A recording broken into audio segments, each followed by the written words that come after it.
Hi guys!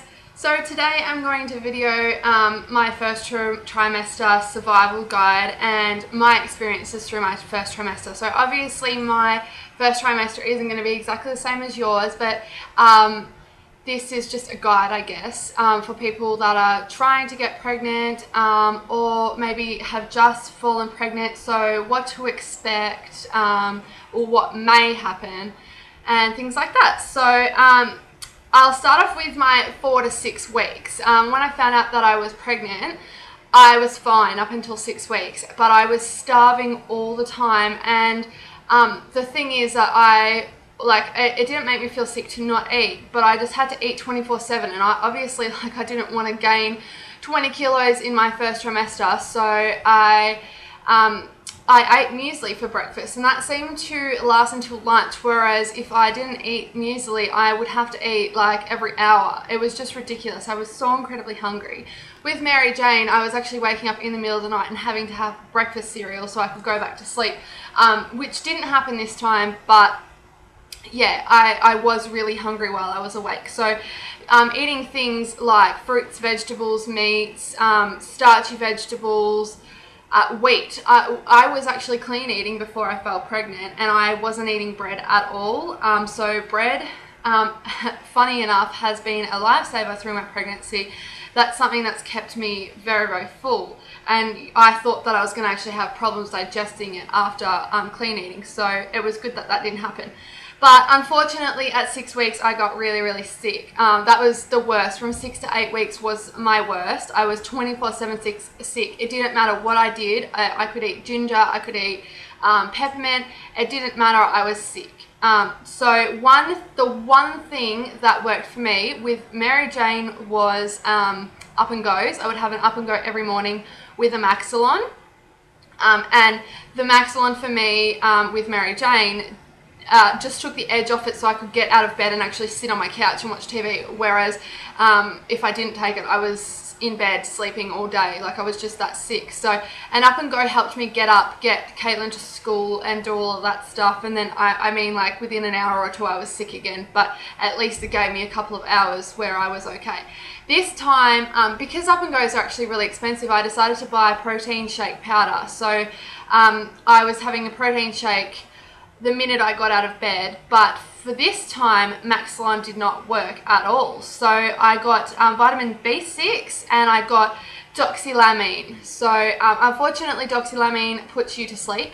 So for the first few days I was incredibly tired, but your body gets used to it. You're not taking a huge dose of it, so you can get away with it. So I was taking those two, I think it was 4 times a day, and yeah, I was having a protein shake to get up in the morning because I have Mary Jane now. I have to be out of bed all day, so the protein shake really helped, and then I would have that as soon as I got out of bed, because we don't eat breakfast until we're back from the school drop-off. So I would have that the minute I woke up, and then I would have, say, like 2 pieces of toast for breakfast. Another thing for me in my first trimester between 8 and 10 weeks, from 6 weeks, sorry, onwards, up until about 10 weeks, was anything that was fatty, anything that was fried, cheese, anything that's hard for you to digest. If you look up foods that are harder to digest, like meat and stuff, I couldn't eat them. If it took a while for me to digest them, I would end up really, really sick. I'd be okay for about half an hour to an hour, but then when it was not digesting, I'd end up really sick and I'd have to go and make myself throw it back up. Otherwise, I would just be so incredibly sick. So that was one thing that I steered away from. And it's funny, like, you never think of cheese like that. I don't know, maybe you do, but I was having a toasted cheese sandwich for lunch every day, because I love cheese. So I was having one for lunch every day. And I noticed that about 2 or 3 o'clock, I'd get really, really, really sick. And then I remembered my mum telling me that cheese is really hard to digest. So I stopped having the cheese sandwich. And then from 8 to 10 weeks, I was only getting sick at night time after dinner. So unfortunately, I never quite figured out exactly how to stop my morning sickness fully from 8 to 10 weeks, but I was able to not have it during the day by eating certain things, eating at certain times, not eating certain things. So I worked it out up until about nighttime, and then nighttime it didn't work. I guess I was eating too much for dinner or something like that. But the other thing for me was, unfortunately, smells. So Tom had to stop wearing any form of deodorant or aftershave because it would just make me feel really sick.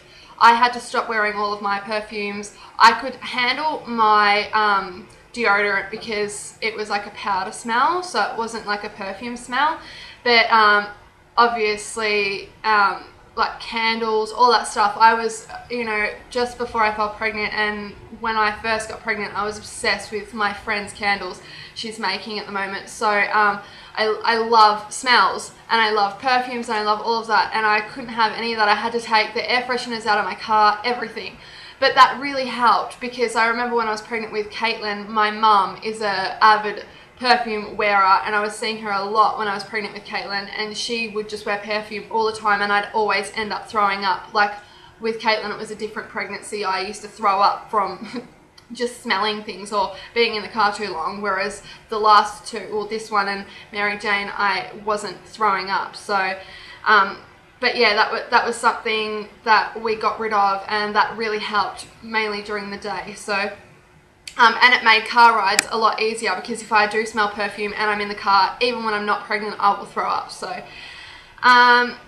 so the next thing is bio oil. I'm switching between bio oil and cocoa butter. I'm not very good with routines, so I have them both in my cupboard, and I just pick up whichever one I feel like on the day, and I put that on. I'm not going overboard with it. It's every single time I have a shower. I don't put it on before bed. I don't put it on 3 times a day. Some of you might know that I cut my arm open a few weeks ago, so I'm starting to put bio oil on that to try and get rid of the redness out of the scar. So yeah, I'm just using that. I've got stretch marks. They're already there. I've got them from Caitlin and Mary Jane. I didn't get many with Caitlin. I got a lot with Mary Jane. They all did go silver. You could barely even see them, and now they're going red again because of the hormones, obviously, in my body, or whatever happens. That's, yeah, so they're starting to come up again. They're not like really bad or anything like that, but I thought if I use the bio oil, it'll, you know, they'll be silver straight away after I give birth, so I may as well give it a try. The next thing is I got really bad acne this time. I know that I got acne with Caitlin, but it was just normal pimples, like a breakout of pimples, and it was mainly on my cheeks up here. Mary Jane, I don't think I got anything, and this baby, I have gotten like pimple on top of pimple that look like boils. I actually went to the chemist and they said they looked infected, they were itchy, and I got them all along here, and I still have them on this side here, wrong way, but they're pretty much just marks now. They're actually not pimples. So I am marked really easily. So they are covering with makeup at the moment, but when I did have them, nothing would cover them. They were terrible, and they were so itchy. So I went to the chemist because I forgot to ask my doctor, and I'm only seeing him every 4 weeks. So I went to the chemist and said, what could I use while I'm pregnant? And they suggested that I wash, tone and moisturize, which, as I said, I'm not very good with routine, so I wash my face every day, but that's it. And my skin is used to that now, but obviously not while I'm pregnant. My body is trying to combat the fact, that I am washing my face and then not moisturizing, so it's overproducing oil, and also on top of that the hormones. It was just horrible. It was so sore, I couldn't even sleep on it. It was terrible. So I've started washing, toning and moisturizing. Once again, not very good with routine, so I've got about 4 different toners, 4 different moisturizers, 4 different face washes, and I use whatever I can be bothered using at the time. So I do try to do it every single day. I only do it once a day because I have a shower once a day, and I do it in the shower. but my moisturizer that I have been picking up mainly is an oil-free moisturizer. It as soon as I put it on, it pretty much feels like I didn't put anything on. I hate moisturizer. I hate the feeling of it because I've always had oily skin. I never really use it, so I never got used to it. So I like this moisturizer. I think it's the one, no, I can't even think of what it's called. So anyways, so I've been using that, and then after that they said to use hydrosol. So once my moisturizer is all soaked in, to put some hydrosol on it. And I don't know if that's helping or if it's the fact that I'm doing the washing routine every single day, but they have gone down and they've pretty much disappeared. I've got a couple of spots and they're pretty much just marks from what was there before. So that's what I've been using. I haven't broken out anywhere else on my body, but yeah, my face was terrible and it made me really depressed. So give hydrosol a go. Make sure you wash your face every day. Even though your skin's oily, you need to moisturize it because then it will stop your face producing the oil. So next was no makeup. Because I was so sick from 6 to about 10 weeks, I didn't wear makeup. There was no point in wearing makeup. It was just making my skin worse. So I didn't wear makeup pretty much at all, and if I did, I would wake up with like the itchiest face and it would be horrible. So I didn't wear any makeup. If you're not going out anywhere, just don't bother wearing it because it's so much better for your skin to go, you know, I find that the first trimester for me is getting back to nature pretty much because I'm so sick. I may as well not wash my hair. I may as well not wear makeup. So yeah, and just let your body recover from all the hormone intake. So that was one thing that I did. So the next thing that I did was I sipped water. Tom's really lovely at bringing me water. He brings me water all the time. So I would sip on that, and what that did was it would make me feel fuller in between meals, so I wouldn't get that hungry feeling, because as soon as you don't even know you're hungry yet and you will start feeling sick. As soon as I felt sick, I knew I needed to eat something. And you know, I might not actually get the feeling in my stomach for the next half an hour that I'm actually hungry, but yeah, your body will definitely tell you that you're hungry. So I was sipping water whenever I started to feel sick, and then it would just instantly go away. So that was a really big thing for me. And also it will stop you waking up with headaches. I now, going into my second trimester, I'm waking up with headaches. So if I drink loads of water during the day, I don't wake up with headaches. So obviously it's a dehydration headache, so you need to drink water. And lastly, eat every 3 hours.